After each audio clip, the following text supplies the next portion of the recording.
Hello everyone, I am Simon Peter. Today, we are in a great pandemic of COVID-19. Most of the COVID-19 patients requires ventilator as a life-saving device. But today, we are in a great shortage of ventilators. So here, I have come with an idea of producing ventilators in a large scale, cost effectively. This ventilator can feed 4 patients at a time in an intelligent way by using 12 sensors. So now, let's see how it works. You are seeing the open model of the ventilator. The ventilator contains 4 ambu bags. The ambu bags are pressed by the plate which is driven by the PLC controlled motor. The PLC actuates the motor by calculating the output pressure and output flow rate. This pressure and flow rate are calibrated according to the standards during manufacturing.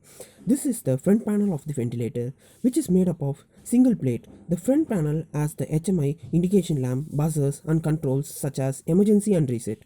The front panel is convenient for the technician as it is tilted 45 degree from the horizontal plane.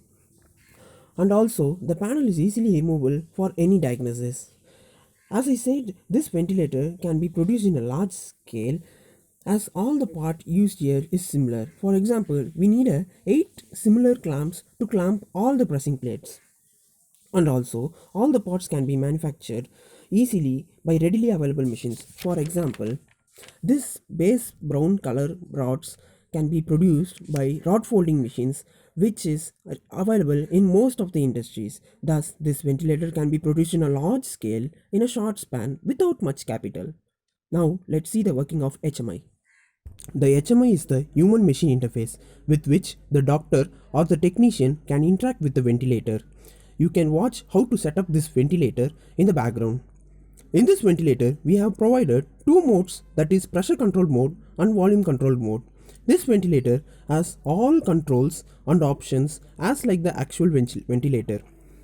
The sensor values are displayed in the HMI both numerically and graphically. In this ventilator, we have enabled sensors to work as both monitoring device and a feedback device. The other advantage in this ventilator is the default mode. At any emergency condition, we can use default mode and start the ventilation. We can set the parameters later on. Ideal body weight calculation, patient database maintenance and barcode systems are the other advantages included in this ventilator. So, by producing this ventilator, we can fulfill our country's needs and also we can make revenue by exporting this ventilator to other countries. I think you will like this idea. Thank you.